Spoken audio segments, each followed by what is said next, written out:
Hello నమస్తే అండి. నేను doctor Greeshma, fertility consultant, 49 fertility centre, Kukatpally.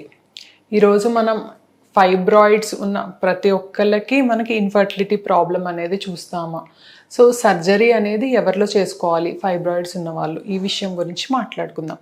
So ముఖ్యంగా మనకి ఫైబ్రాయిడ్స్ అనేవి యూట్రైన్ మజిల్ యొక్క ట్యూమర్స్ అనమాట. అంటే ఆ మజిల్ అనేది ఓవర్ గ్రోత్ అవ్వడం వల్ల వస్తుందన్నమాట. సో ఆ మజిల్ అనేది ఓవర్ గ్రోత్ ఎందుకు అవుతుంది అంటే హార్మోనల్ ప్రాబ్లం వల్ల కానీ, లేదు జీన్స్లో అంటే మదర్లో వాళ్ళల్లో ఉంది అన్నా కూడా, మనకి ఫ్యామిలీలో ఉంది అన్నా కూడా ఇట్లా ఫైబ్రాయిడ్స్ రావచ్చు అనమాట. అట్లా కొంతమందిలో మనకి ఈ జెనెటిక్స్ ఉన్నా కానీ ఈ లైఫ్ స్టైల్ వీటి వల్ల, మనం తీసుకునే ఫుడ్ వల్ల, వీటి వల్ల కూడా మనకి రావచ్చు అనమాట ఈ ఫైబ్రాయిడ్స్ అనేవి. నెక్స్ట్ వచ్చేసి మనకి ఫైబ్రాయిడ్స్ అనేవి ఏ లేయర్లో ఉంది, మనకి అన్ని ఫైబ్రాయిడ్స్కి సర్జరీ అవసరం లేదనమాట. మనకి యూజువల్గా అవతలి వైపు ఉన్నాయి ఫైబ్రాయిడ్స్, సబ్సిరోజల్ ఫైబ్రాయిడ్స్ లాగా ఉన్నాయి. ఈ పొరకి అంటే ఈ ఎండోమెట్రియల్ లేయర్కి దగ్గరగా లేవు, సైజ్ అనేది చిన్నగానే ఉంది అంటే సబ్సిరోజల్ ఫైబ్రాయిడ్ యూజువల్గా మనం వదిలేస్తాం. కాకపోతే కొంతమందికి ఆ సబ్సిరోజల్ ఫైబ్రాయిడ్ కూడా 8 సెంటీమీటర్లు 10 సెంటీమీటర్లు అంత పెద్దగా ఉండి ప్రెషర్ సిమ్టమ్స్ అనేది కాజ్ చేస్తే డెఫినెట్గా మనం సర్జరీకి వెళ్ళాల్సి ఉంటుందన్నమాట. సో యూజువల్గా సబ్సిరోజల్ ఫైబ్రాయిడ్స్ వల్ల మనకి అవి నార్మల్ 5 సెంటీమీటర్స్ 6 సెంటీమీటర్స్ అట్లా ఉంటే మనకి ఏ ప్రాబ్లం కూడా ఉండదన్నమాట. ప్రెగ్నెన్సీకి కూడా అవి ఎట్లాంటి డిస్టర్బెన్స్ అనేవి గురి చేయవు. నెక్స్ట్ వచ్చేసి మనకి ఇది మజిల్ లోపల అనమాట, అంటే ఇంట్రామ్యూరల్ ఫైబ్రాయిడ్స్. వీటి వల్ల ప్రాబ్లం ఏమన్నా ఉంటుందా అంటే, ఈ ఇంట్రామ్యూరల్ ఫైబ్రాయిడ్స్ అనేది లెస్ దాన్ 5 సెంటీమీటర్స్ ఉన్నంత వరకు మనకి ఇబ్బంది ఏమి ఉండదన్నమాట.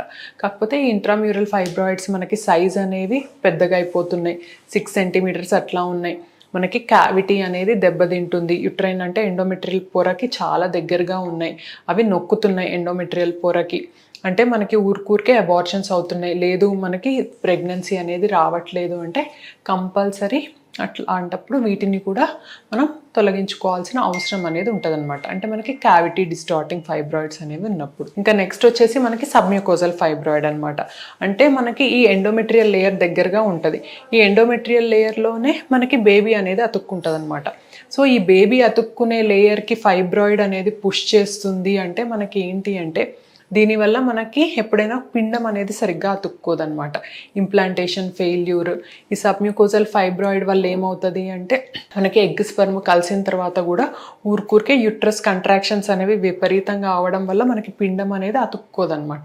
సో దీనివల్ల కూడా మనకి సబ్మ్యూకోజల్ ఫైబ్రాయిడ్ వల్ల కూడా మనకి ఈ ఇన్ఫర్టిలిటీ అనేది వస్తుందన్నమాట. కొన్నిసార్లు ఈ సబ్మ్యూకోజల్ ఫైబ్రాయిడ్ ఏంటి అంటే మనకి ట్యూబ్ ఓపెనింగ్కి చాలా దగ్గరగా ఉంటుందన్నమాట. దీనివల్ల కూడా మనకి ఎగ్ స్పర్మ్ అంటే స్పర్మే వెళ్ళలేదన్నమాట. అంటే అది ఒక అడ్డంకిగా గోడలాగా అయిపోతుంది అనమాట ఈ సబ్మ్యూకోజల్ ఫైబ్రాయిడ్. సో ఇట్లా మనకి కొన్ని ఫైబ్రాయిడ్స్ వల్ల మనకి ఇన్ఫర్టిలిటీ అనేది రావచ్చు అనమాట. సో మనకి సబ్మ్యూకోజల్ ఫైబ్రాయిడ్ ఉంటే మనం కంపల్సరీగా ఆపరేషన్ అనేది చేయించుకోవాలన్నమాట. ఇంకా చాలామందికి వచ్చే డౌట్, ఫైబ్రాయిడ్స్ అనేవి మెడిసిన్ తీసుకుంటే తగ్గిపోవా, కంపల్సరీ ఆపరేషన్కి వెళ్ళాలా అంటే, ఇప్పుడు మెడిసిన్ అనేది ఎవరికి సజెస్ట్ చేస్తాము అంటే, లేడీ మనకి పెరిమెనోపాజల్ ఏజ్ గ్రూప్లో ఉన్నారు. సో వీళ్ళకి ఏంటి అంటే మెడిసిన్ ఇవ్వడం వల్ల కొన్ని నెలలు కానీ అది ఫైబ్రాయిడ్ స్ట్రింక్ అయిపోతే ఆ తర్వాత మెనోపాజ్ అయిన తర్వాత ఆటోమేటిక్గా ఫైబ్రాయిడ్స్ అనేవి తగ్గిపోతాయి. కాబట్టి వీళ్ళ లోపల మనం మెడికల్ మేనేజ్మెంట్ అనేది ట్రై చేయొచ్చు అనమాట. లేదు లేడీ రిప్రొడక్టివ్ ఏజ్ గ్రూప్లో ఉన్నారు అంటే, మనకు ఆ ఫైబ్రాయిడ్స్ మెడిసిన్ ఇవి ఇచ్చినందువల్ల ఏమవుతుంది అంటే, అప్పటికప్పుడు అవి స్ట్రింక్ అయినట్టు అనిపించినా మళ్ళీ వీటి వల్ల ఇంకొక ప్రాబ్లం ఏంటి అంటే మనకి ప్రెగ్నెన్సీ రాదనమాట. దీనివల్ల హార్మోన్స్ అన్నీ మనకి సప్రెస్ అయిపోతాయి కాబట్టి, ప్రెగ్నెన్సీ హార్మోన్స్. సో ఫైబ్రాయిడ్ అనేది ఉంది, దీనివల్ల మనకి ఇబ్బంది అంటే సిమ్టమ్స్ అనేవి ఉన్నాయి, లేదు మనకి ప్రెగ్నెన్సీ అనేది రావట్లేదు, అబార్షన్స్ అవుతున్నాయి అంటే మనం డెఫినెట్గా సర్జరీ అనేది చేసుకోవాలన్నమాట. మళ్ళీ సర్జరీ చేసుకున్న వెంటనే అంటే మళ్ళీ అసలు గ్రోత్ అనేది ఉండదా, సో మళ్ళీ ఎన్ని రోజుల తర్వాత గ్రోత్ అనేది వస్తుంది అంటే, ఎప్పుడన్నా మనం ఈ లాప్రోస్కోపీ కానీ, ఈ హిస్ట్రోస్కోపీ కానీ, ఈ మయోమెక్టమీ ఆపరేషన్, ఫైబ్రాయిడ్ ఆపరేషన్ అనేది అంటే ఫైబ్రాయిడ్ తీసేసిన తర్వాత మనం ప్రెగ్నెన్సీ అనేది ప్లాన్ చేసుకోవాలన్నమాట. అంటే ఎంత తొందరగా వీలైతే అంత తొందరగా ప్రెగ్నెన్సీ ప్లాన్ చేసుకుంటే మంచిది.